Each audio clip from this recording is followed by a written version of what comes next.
Good morning, good day, good evening, depending on the time that you'll be watching this video. My name is Saratlani Prudence Vagalesolo, and I welcome you to my YouTube channel, Actuary Living with Prudy. If you're a returning subscriber, welcome back, much appreciated. If my voice sounds a bit weird and crusty, that's because I've got flu. Please note it's not COVID. Thank you. Okay, so on today's video, we're going to be talking about what actuaries do. What I'm going to do is I have two categories. One, insurances. Two, finances. And I'm going to discuss three types of actuaries under those two categories. And then finally, I'm going to discuss one type of actuary that basically like falls into those two categories, insurance and finance, at the same time. Yeah. So moving right along, first category is insurances, and the first type of insurances, actuaries in insurances, is life insurance actuaries. Okay, I didn't say this, but what I'm gonna do is under each type, I'm gonna define, I'm gonna give an example, I'm gonna say what predictions are made by the actuary. Lastly, I'm gonna speak about the data that is used by the actuary. Okay, so first type, life insurance actuary. Oh, I didn't say this. Disclaimer, my phone. I'm gonna be using my phone again. So if I look down, it's probably because I'm looking into my phone. It's not visible, but I have some information here. So yeah, first type of actuary is life insurance actuary. I believe most of you have heard of life insurances and are familiar with life insurances. So basically what a life insurance is it covers you on death. It covers you upon your death, upon you dying.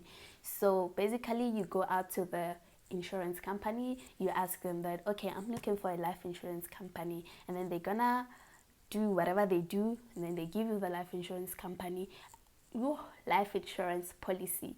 And then when you get that, there's gonna be a certain premium that you pay based on you, solely you.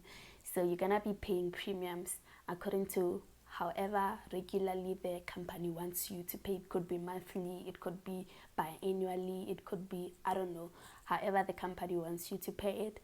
Then after that, when you die, you're gonna, okay, not you, because you'll be dead, sorry, the beneficiaries that you listed when you take out the life insurances are gonna receive the lump sum of your insurance.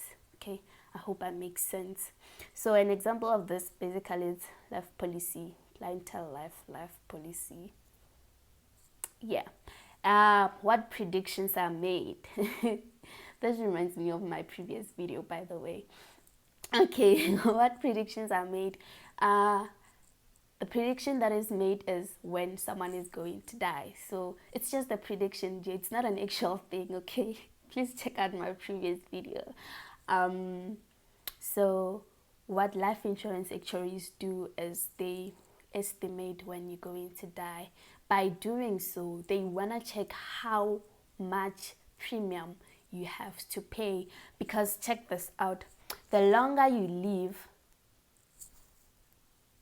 they don't have to pay their payout quicker than they have to, but the shorter you live, then they have to pay out the lump sum like sooner, and by that time they haven't made enough money. So if you live longer, that's a good thing for them, right? And it's also a good thing for you, because then you're gonna be paying less premium.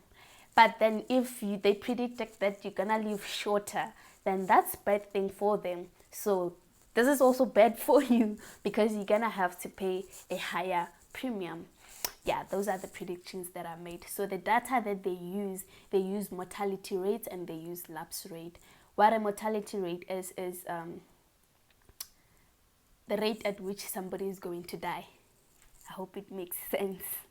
Yes, and lapse rate is because there are people who actually come and cash out their life insurances before they could actually die.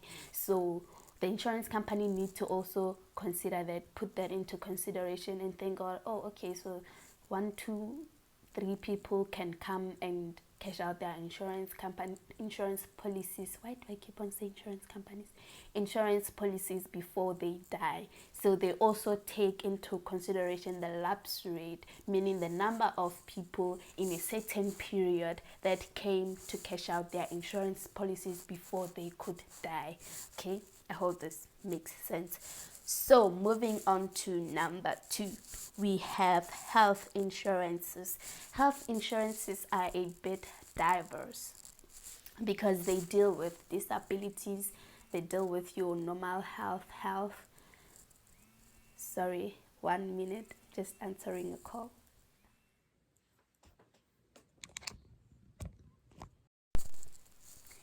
As I was saying before I received a call, health insurances are quite diverse. There is disabilities, there is health, there is medication. With disabilities, say you get injured at work. By the way, there are policies put in place by your employer for such things. Actuaries were behind that. Okay, so say you get injured at work and you have to take time out for you to heal. This means that you do not get your salary.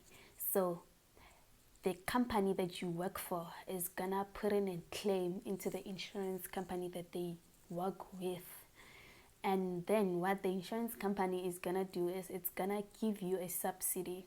Basically, this is just a payment to replace your salary, since you won't be getting the salary anymore during your recovery time. But please note that the subsidy won't be equal to your salary. It's actually gonna be less than your salary. Okay, so this is given out to you in terms of such events. So with health insurances, it's just basically you getting ill, falling ill, corona, and like myself, I have flu right now. So if I were to go to a doctor, and if I had an health insurance in place, I was gonna be able to use that to cover my consultation costs and whatever, and also my stay in the hospital if ever I were to stay for a couple of days. Okay, and medication, basically like prescription pills that are given to you. Say you go for a consultation and your doctor gives you a list of prescriptions that you need to take. So you take that prescription list alongside the medication insurance or whatever that you have, and then you're gonna use that to pay for your prescriptions. So, side note, the health insurance companies do not pay for everything. Okay, there are certain consultings or certain health issues that that they do not cover, or certain prescriptions that they do not cover. So in such cases, you're gonna have to take money out of your own pocket to pay for such situations. So what predictions are made? First prediction, they estimate when one can get injured based on the type of work that you do. So basically, they're gonna gather information on the kind of job that you do and the dangers involved in that kind of job. Then what other predictions? Oh, they're gonna predict again when one can fall sick, or when one can come for a full body checkup, or when one can basically go in for a cavity check like dentist regularly checkup, or braces checkup, any health. Basically, they predict when those kind of things can happen.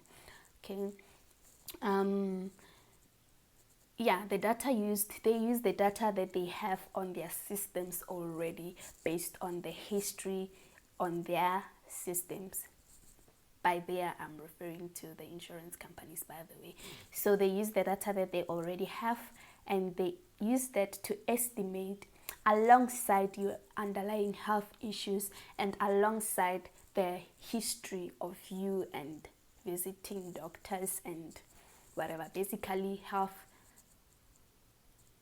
information about you and the data that they have. So yeah, that's that. I didn't give an example. An example of health life insurance would be medical aid.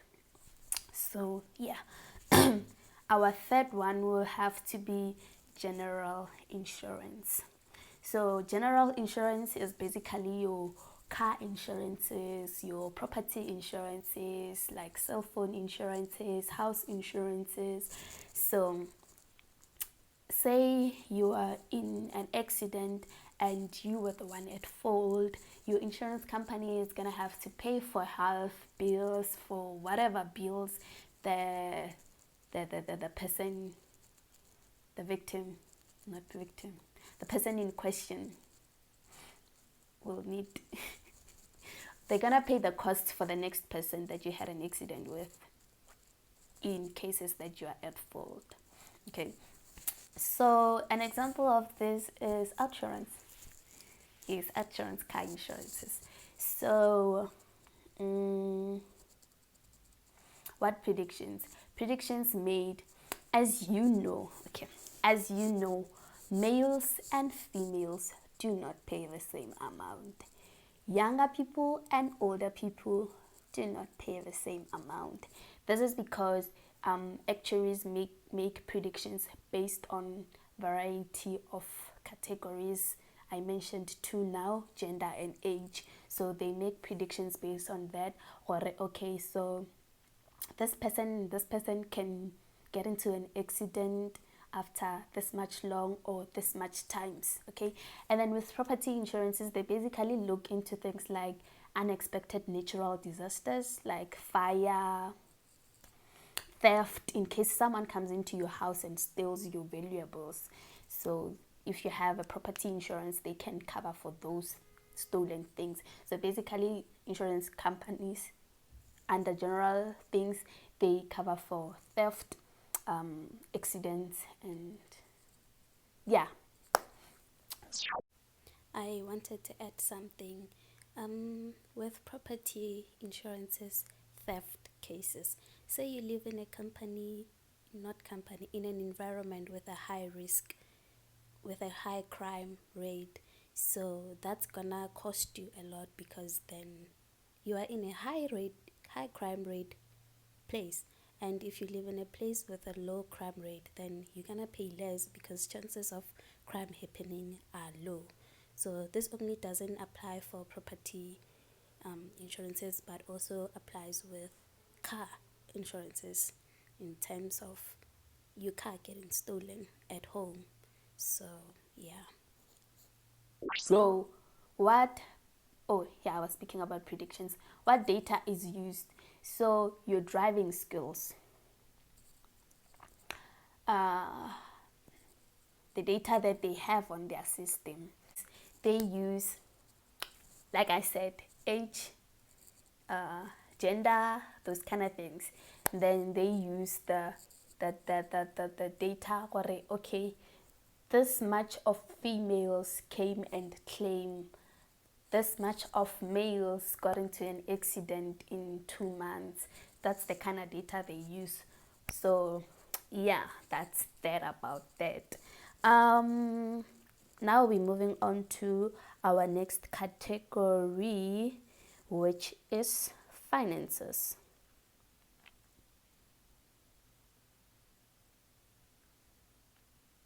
So the first one under finances is enterprise risk management actuary. So enterprise risk management basically involves the risk under businesses. Yeah, risk under businesses. Your business. And let's say something happens to the reputation of your business. Obviously, customers are gonna move away and you're gonna lose costs. So before that happens, actuaries Okay, how do I explain this? Okay, let's say your company is involved in some sort of scandal. So actuaries are gonna see, oh, okay, this scandal is gonna cost this company this and this and this and this much money. So they come to you and advise you to know you have to do 1, 2, 3, put aside a certain amount of money to avoid the dangers that are coming in future, the risks of you losing money, so on and so forth. Okay, so what predictions are made? Like I said, they predict what okay, in case of such scandals coming out, this company might lose 10% of what they were making. Those are the kind of things that they use data. I'm not so sure what data they use. Just checking out the news, I guess. I'm not sure. I'm not quite sure about this one. So yeah. Number 2 would be savings and retirement policies. So an example of this is your pension funds. So what happens is during the time that you'll be working, you take out monies. This is called an annuity. You pay out money, right?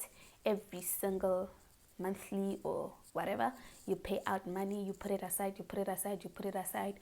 Then you retire. Then when you retire, you can go and then you're gonna receive amounts monthly, like in a form of salary. But mind you, this is gonna be the same as your salary. It's not gonna be the same as your salary. Okay, so yeah, while still working, you take money out. Upon retirement, money comes to you. Basically, that's just that. So yeah, I don't think this has data and everything. They need data. It's not necessarily an insurance. So no, I don't think they use data. But I think they do. Coming to think of it, say yes, they do. Interest rates and mortality rates. Okay, so this one is a bit opposite to life insurances in terms of mortality rate. So the longer you live after retirement, the more the company is gonna pay out money to you. Okay, so the shorter you live upon retirement, the shorter the company is gonna pay out money to you. So a good thing to them is if you have a shorter lifespan. So bad thing would be if you live the longest. So yeah, they check mortality rates. Like I said, mortality rates are rates at which one person dies. Certain people die. So yeah, I'm gonna insert this example of mortality rate. So they differ. Female mortality rate and male mortality rate are not the same. Also with gender, the older you grow, the higher your mortality rate gets. Yeah, those are the data that they use into consideration. And if the interest rate increase, this is good for you, the company that you have the annuity with. So higher interest rates means more money for them, which means the annuity won't be as expensive, and lower interest rates means lower money for them, less money for them. So the higher the annuity will cost. So the last one under finances would be financial actuary. So with financial actuaries, they look into the market, basically. Increasing, declining, and growing of markets, whatever issues are involved in the market. So they look into your investments and they try to increase your return and minimize your risk.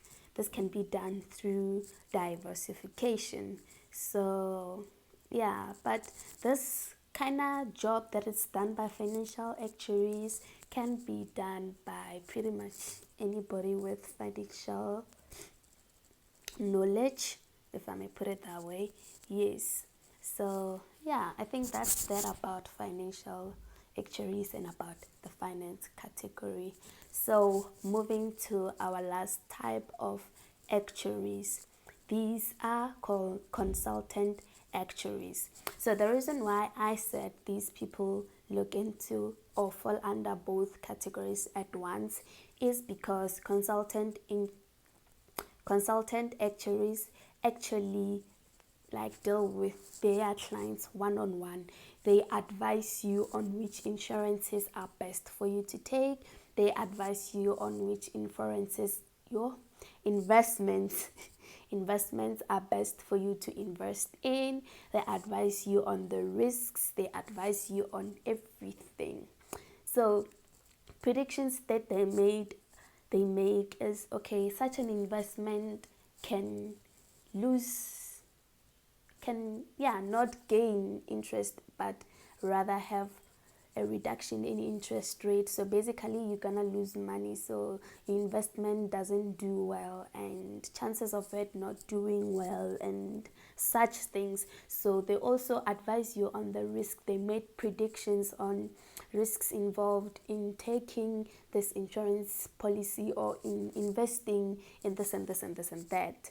So yeah, that's that about that. I think I am done. Yeah, I'm done with this. So if you have questions about anything that I said on this video, feel free to ask those questions in the comment section. If you have something to add on onto what I've said, also do feel free to add in the comment section. I hope you found this video interesting and informative. If you did, give it a thumbs up and please share it with your friends. Ask them to do the same with their friends and their families. So yeah, that is all from me on today's video. Until next time, stay safe, stay blessed.